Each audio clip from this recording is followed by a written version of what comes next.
All right, welcome to Shop Night Live here in Canterbury, New Hampshire. What I wanted to do tonight was share with you a little exercise to get an idea of how to build your own chessboard. The world of veneering is just awesome because you have such potential with materials and not being restricted by the rules of solid wood. Where solid wood is always expanding and contracting, you can throw all that away because you'll be bonding the veneer to a substrate that is stable. It does not expand and contract, and you can lay it in any direction and pattern. So sky's the limit as far as what kind of interesting visual patterns you want to create. Our chessboard is made on an MDF substrate. So we've got MDF, medium density fiber board or fiber core? Fiber board. I'm seeing notes. Fiber board. So anyway, it's really compressed like wood fibers, almost like paper, but with a lot of density. In fact, it's medium density. It's not the light density or the extreme density. We were trying to figure that out. If anybody knows, is there a light density? Is there a heavy density? We've got medium density. It's always MDF we talk about. So our core was something like this. But the beauty of it is it's dead flat and it's extremely stable. And we're using a 3/4 inch core, and you can get it in lightweight or regular weight. I wanted the lightweight because I am a bit of one myself. But I wanted the lightweight, but when I ordered it from the plywood dealer, he called me back and said, sorry, we only got the regular weight. And I was like, oh. And that matters, trust me, because when you buy this stuff in the full sheet, a sheet is 100 pounds. So you got to figure out a way of managing it. You know, it's not like the old days. I just dragged it in, laid it flat, and ran across it with a Festool track saw. Yeah, so I just cut it up into pieces, and that's what everybody got. So our board is actually larger than this. We decided to make the squares out of 2-inch square, which I think is competition legal, you know, the official. I know it's 2 or 2 1/4 inch. Let me just give you a quick peek at what we made, and then I'll show you how some steps in getting there. So this is how the board turned out. Now, wow. Is that amazing? Here's one of the things that's kind of an illusion about it. The way we treated the edge with this board was with a solid piece of walnut. So we have an 1/8 inch band of walnut that was solid, and I don't have the right size to show you, but if we just take this piece of MDF that's already got doodles on it, I don't think those are mine either. I don't know who did that. Those are better than mine. But we would just cut a little miter and glue that to the edge and just tape it on with this automotive tape that can take a little stretch. And then the miter would be down the other end. So this is actually about how large a piece we put on ours. Trimmed out the whole board, and then once that dried, we leveled the walnut flush with the surface on both sides. So we were ready to apply the veneer. So on the front, we have the chessboard. On the back, we have what's called backer. So we just use cherry. Now, typically, a backer is not framed like this. This was a beginner's exercise. We actually made this inner panel and then framed it out. So got some nice practice, some feeling for the tools without the stress of feeling like it's going to be a showpiece. So back to the edging. We put on our 1/8 inch edging, and then after the board was done, we trimmed it with a little soft radius. So it's even hard to see that. If I put a straight edge on there, you'll pick it up. So I put it, look how much, it's actually, looks like it's almost more than a 1/16 now, but just looking at it, you'd never think it was that strong, but that adds a lot instead of just having that hard, rigid, square edge. But also when you do that, it really starts to give more the feeling that this is a solid frame because you've rounded it, and you don't usually see veneer rounded, and it's not veneer, it's solid edge. But because the grain is going the same way as we framed it with walnut on the top, it's almost difficult to tell that it's even veneered at all. So that's one little treatment you can do on the edges, is apply solid to begin with. And then you can also just veneer the edges, but those tend to be square. So I just want to show you some of the techniques to making a board like this. The fun of making these chessboards is you can choose any material you like for the lighter squares and the darker squares, so long as they're light and dark. And there is some contrast. And we went with this awesome, highly figured curly maple that got from Berkshire Veneer. That's one of the great things about veneer, is getting it to your house is so much easier than hardwood. You don't have to go schlepping down to the hardwood dealer, flipping through the bins, getting it in your car, hoping you'll close the hatch in my case, and then getting it into the building, and then storing it. This is veneer. It's awesome. It's like this. And it's not cheap. Get that idea out of your head.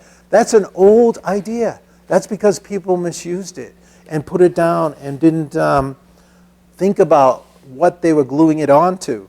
So they were gluing it onto wood that was glued up at cross angles, so you were getting this weird movement under the veneer. So of course, eventually, the veneer is going to crack, showing what's underneath. But that doesn't mean the veneer was bad. It was just poorly handled. So we're not going to poorly handle it, but we're going to use it and use it really well. So these are some pieces. I just got 3 pieces of the curly maple here that are like 19.5 inches long. That's all you need. And I'll just show you how I started cutting strips. The first thing you need to do is get a straight edge. So I've got my straight edge here. That makes sense. And I'm going to just let a little overhang on this side. So I'm going to use this handy little veneer saw, nicely tuned up in the class. And with that glorious handle that makes me feel so skilled when I pick it up, I'm going to use this and put it vertically and strike it. I say that joking around because for so long I had this veneer saw with a cheap old handle that it came with. Okay, so what I did just then is I squared that edge. I made a nice slicing cut, and the saw is cutting with the grain. Now, you could possibly get away with knifing this cut, but it's really risky because the knife wants to track with the grain. And quite often it'll cause the grain to split out in one direction or the other and not give you the nice accuracy you want. So that edge is nice, and I would keep going like that. And then I needed some walnut. So we're using this walnut that's quarter sawn. It's very stringy and stripy. And I'm just going to pick a nice spot where I want to start this one. So we need 2-inch squares. But the first thing we need to do is to create 2-inch wide strips. So again, there the saw is working nicely. And now I've got a good edge here. So to cut the 2-inch strips, it's much faster than trying to put a pencil mark on each one, to just rip a nice piece of MDF that's exactly 2 inches thick. And then I can take my squared edge and put it right against the stop, make sure it's sitting up there tight, and just lay my stop right on top of that, my template for 2-inch. Now I'm going to get a nice square cut on this side.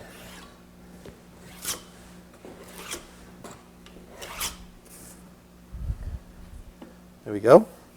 And I've got to make 4 of the dark ones. And then here's the curly. Did I even trim the curly? Maybe I did. Let me get organized. I'm going to do this edge. I think I did. Maybe I did a bad job. All right, this does not look straight, so here we go. I'm gonna shoot this curly. Tom, Joe's asking, do you store the veneer rolled or flat? Flat. You really, Joe, that was just mentioned to me by the guy at the veneer dealer, because, in fact, you reminded me, make sure you unroll these and lay them down, and I did know that, but what happens is if you leave them in a box, like rolled, they'll keep that memory, and when you unroll them, they're going to be circular for a while. So you gotta, when you get them in the box, one of the first things you want to do is unroll them and let them lay flat. So yeah, all of mine are flat. I have like a wall of shelves downstairs that I got all these shelves from when the Gap was going out of business, and just built a nice bank of shelves, and it all just stacked up with veneer. So I would go ahead and make 5 maple and 4 of the walnut. I'd end up like this. I'm going to just lay them out. They're kind of in order the way I cut them. So all the grain is leaning similarly here. We want that. We don't want it zigzagging across the board.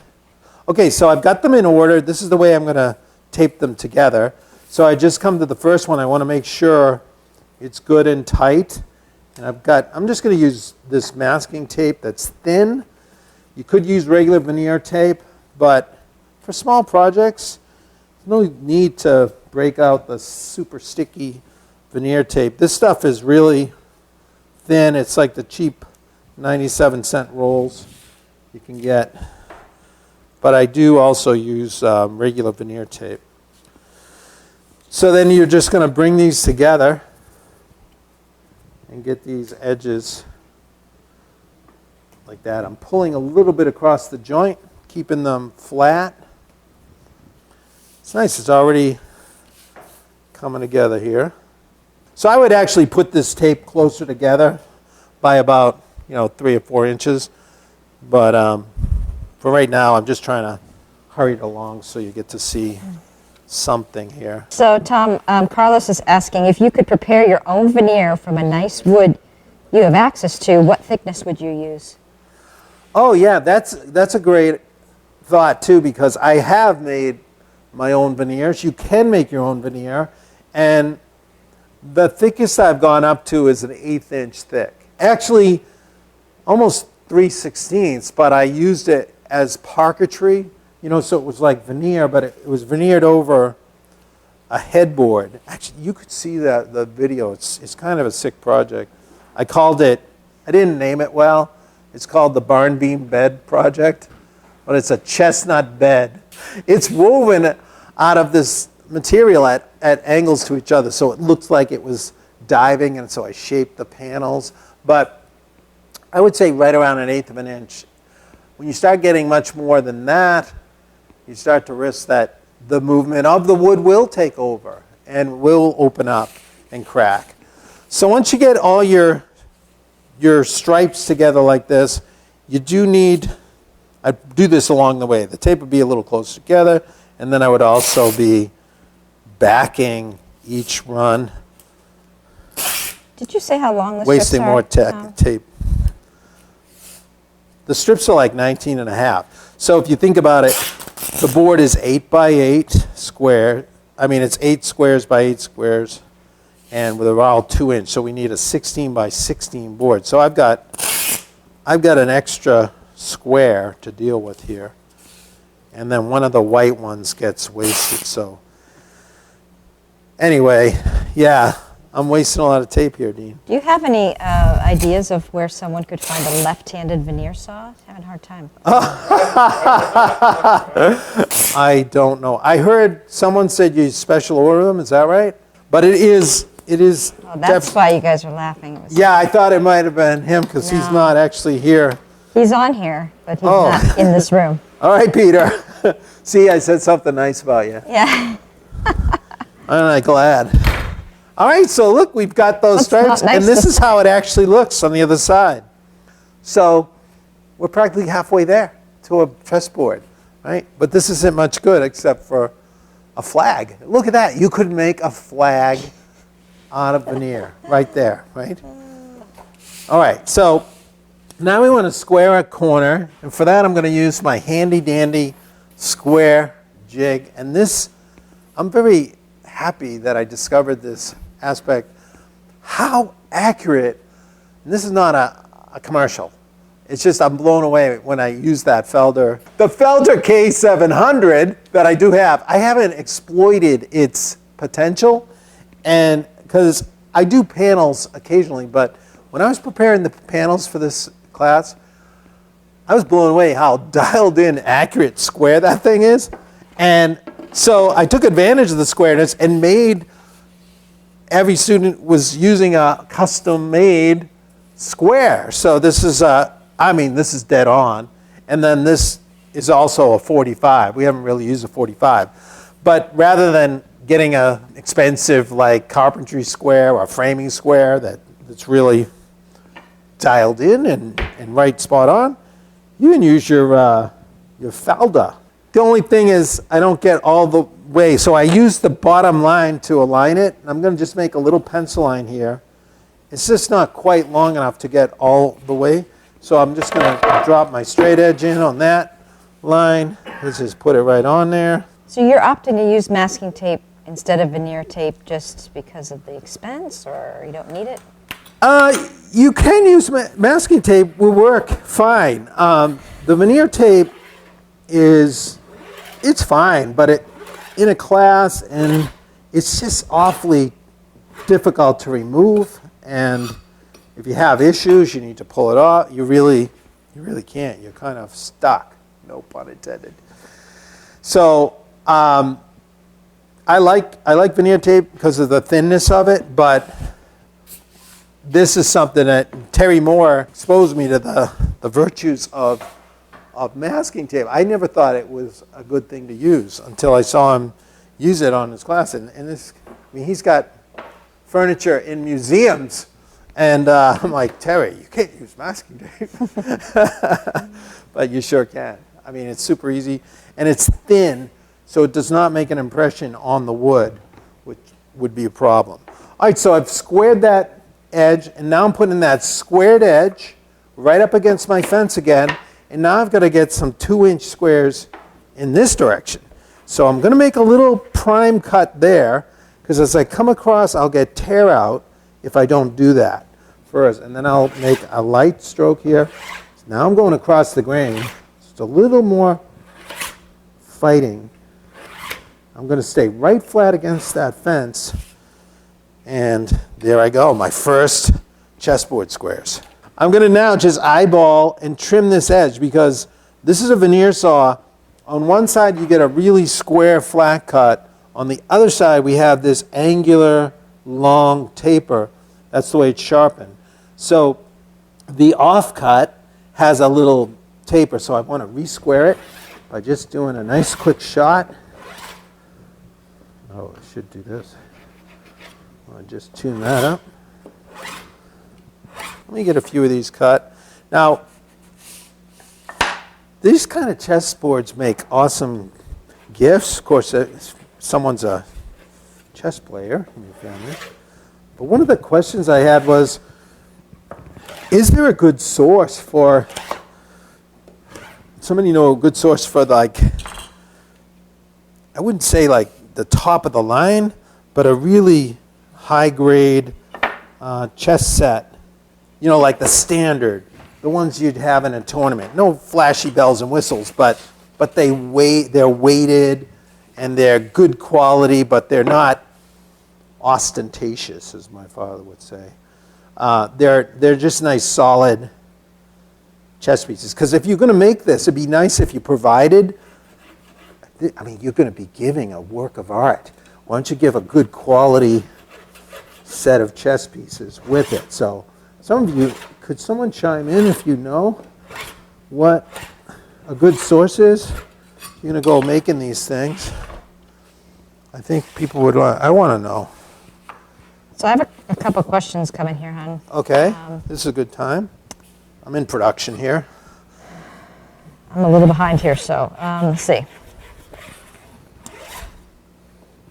Because the veneer is so thin, do any finishing types impact the glue bond? Ray's asking that. Ray?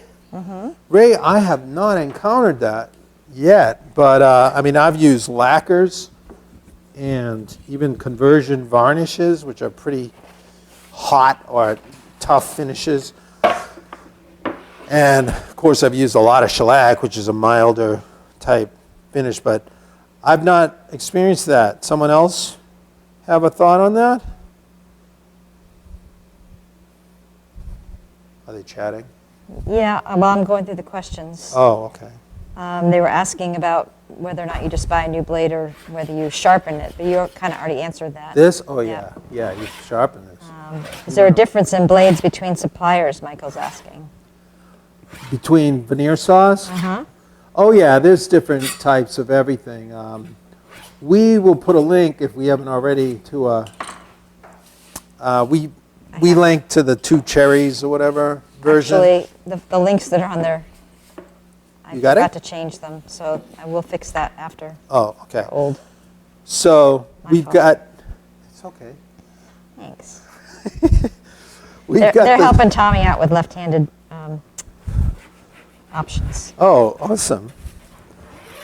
Yeah, so.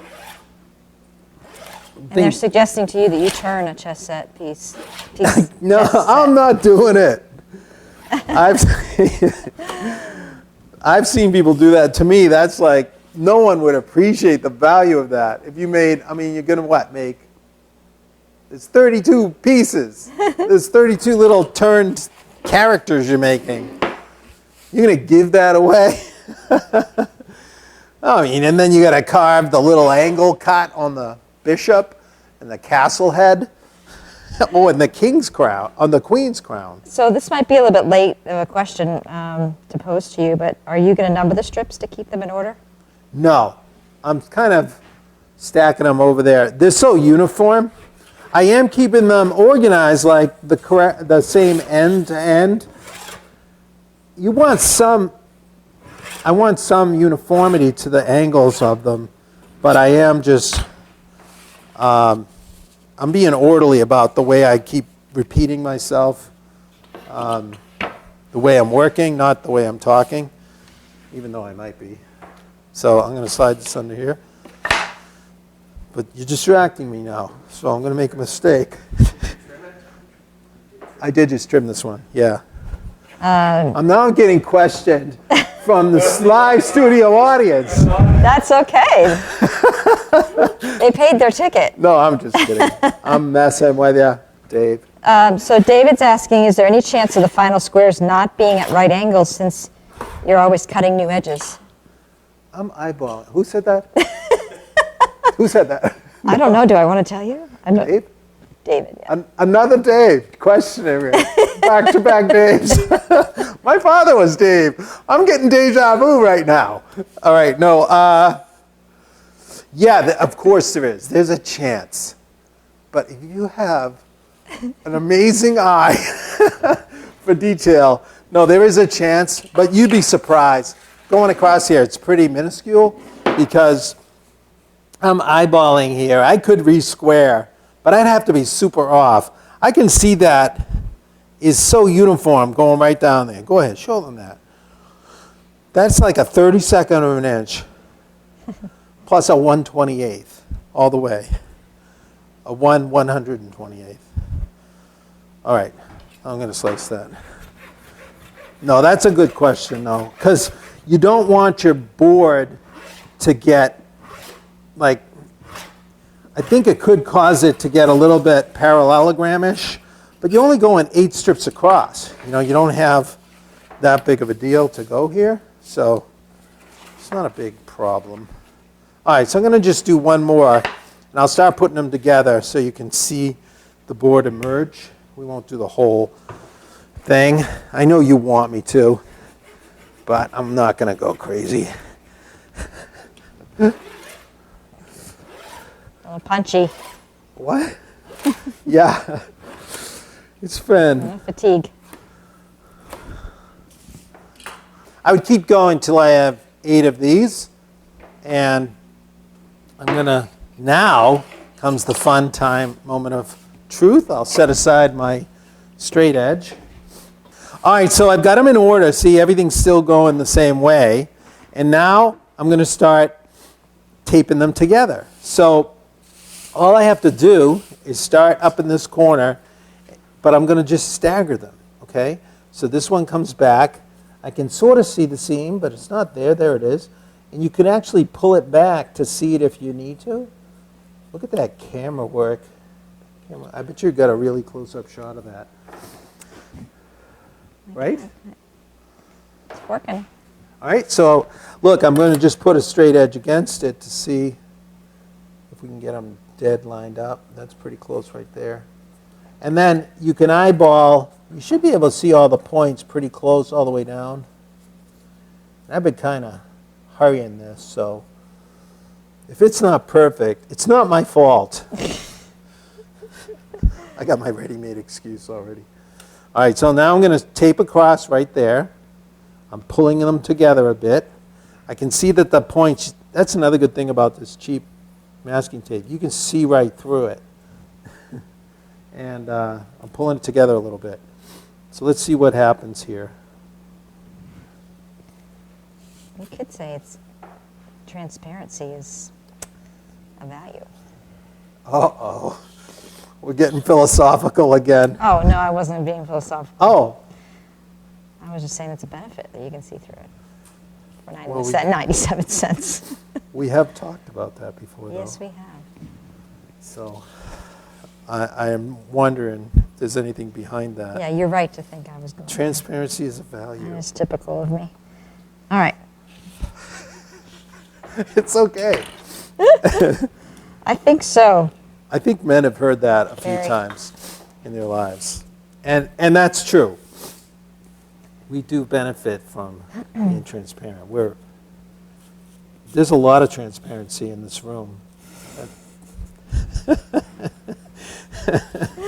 We've been very open about the kind of tools we have at home. Yeah. Oh, good. It's meaningful. I'm glad. Now I'm eyeballing them up, seeing those points come together nicely. And before you tape it up, you can flip it and get a really good idea of what's happening on the other side. But let's just put one more on before we show you the other side. This is kind of fun to see it come together. That's all it was just taping those in line like that. Can you talk a little bit about when you might choose to use veneer tape? I still use it on my own, like, I don't know, it's thin, so if I've got a lot of layering to do, sometimes on an involved sunburst, I'll use it, or inlaying something that requires a lot of tape. But I primarily used veneer tape for years and years, and I still go to it. But I've got this funny, cheap dispenser that I made myself, because when I was starting out, it's not like you go out when you're doing this for a living and buy all the top of the line machines. You just don't do that. You buy what you can, you make what you can, and so I just made a dispenser. I think the dispensers were like $200 or $300. You should look them up. They're not cheap, because it has to put the water on the tape just right and keep it dry before you pull it. It's hard to explain, but I'll show you just to relieve the suspense. Look I still got it. Huh? I still got it. Look at this model. This is like a race car. Dean just asked if you were still using it. I am. Look at that, Dean. See, it's important to put the tape over here because it helps the stickiness of the veneer tape to get jammed up and stuck on there. So you have to force it every time. That's what you want. And then you come out, and then you got the little hacksaw blade, see, screwed here with the serrated edge. And you just go, you got it. That's all there is. And this big clunky sponge, it's perfect. All right, so I've got all these edges. I would go ahead and get all 8 across, but I think we'll just show this. You got the idea. Then we would square this panel up, again, using the super square Felder slider square that I made. It's unbelievable.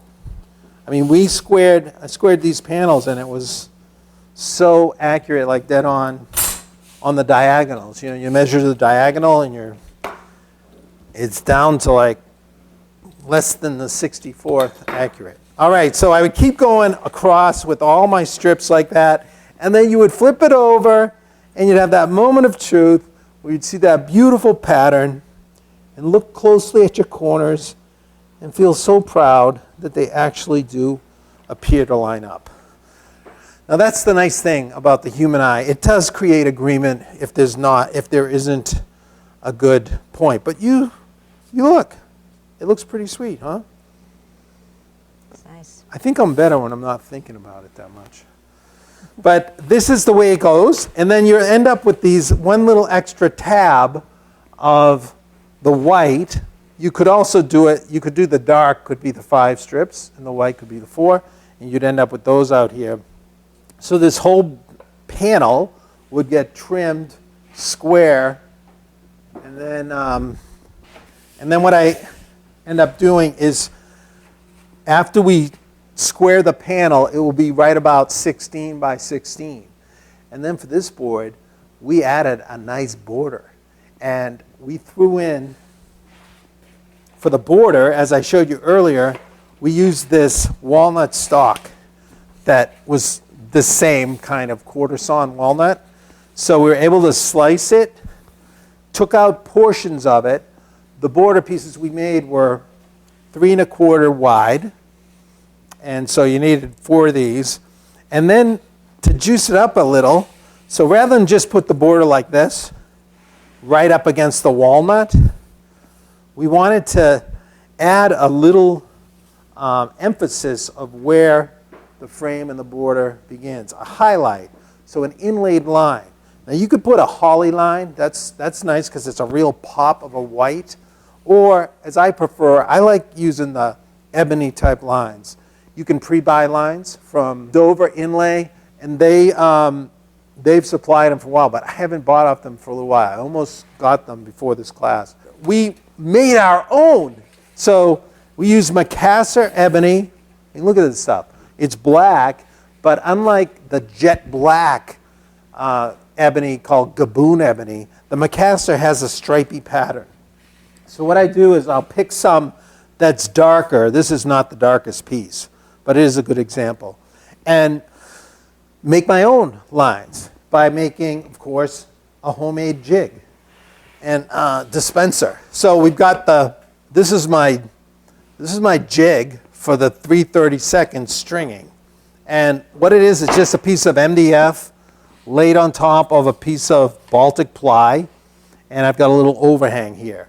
And then I took another piece of MDF and just laid it on top there, right? And I glued onto that edge, while it's resting on top, this piece of 3/32 cherry, and which I just ran through a drum sander and made it myself. I made it myself, just like, so, you know, there's a lot of pride there.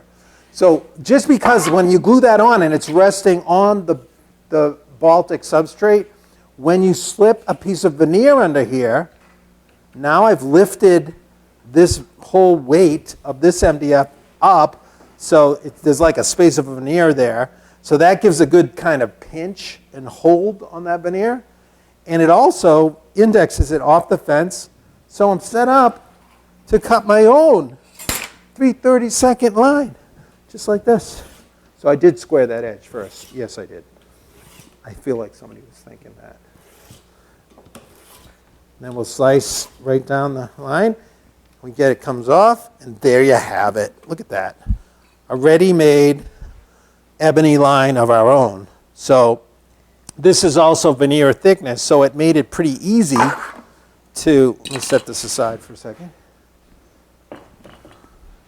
Made it pretty easy for us to just come up to our veneer border, and I put that chalk mark to mark the inside of the border so that all the pieces are the same. And then I got this about equal distance because I got extra length here. And I would stick that on there. Just push the veneer up to it, the line, and stick it on there. And then same thing here. Stick it right on there.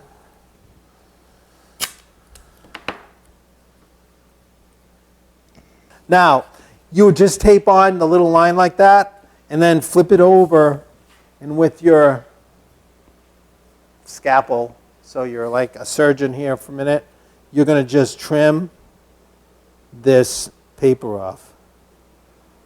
And we have had the privilege of having Bob, I won't say his last name, in this class, and he actually is a doctor who has enlightened me to the virtues of scalpels. And I'm using the number 10A, but he has the 11, which is a very long, slender point.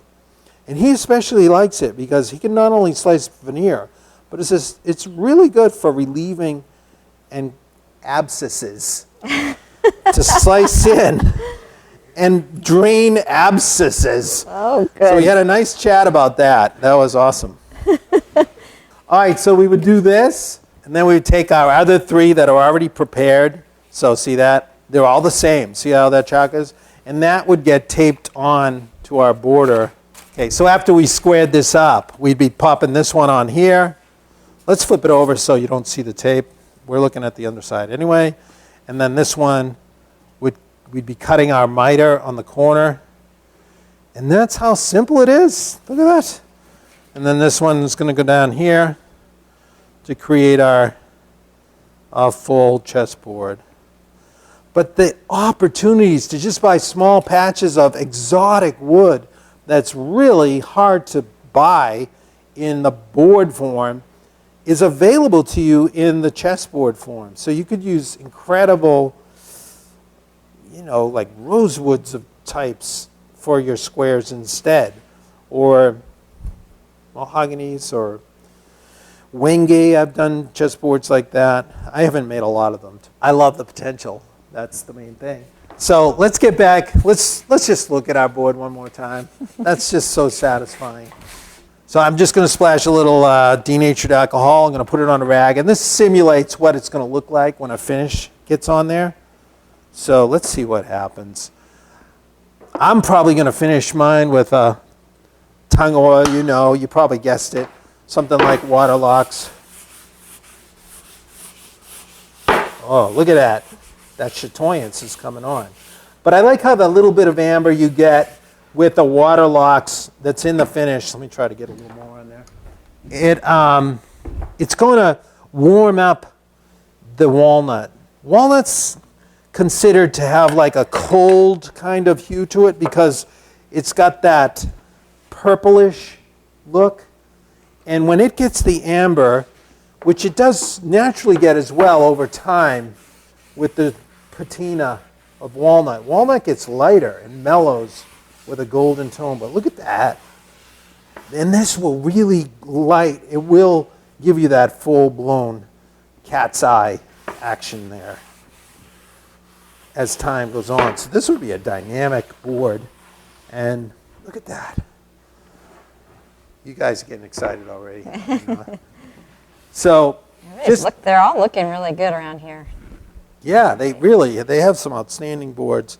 And that line really sets off when the finish hits it as well.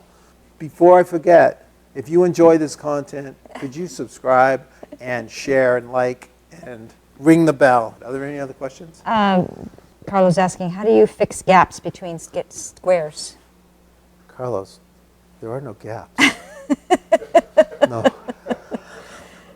No, we do get gaps, like between teeth. We put on more veneers. No. we like lay in a veneer. I don't know. It's hard because you don't want to just put like putty. You have to fix it with veneer. We've had that issue.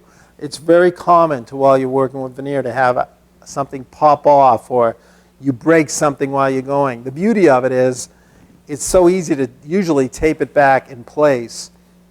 I mean, just when I was putting my edge banding on, doing my expert demonstration earlier, I was bending it around and it snapped.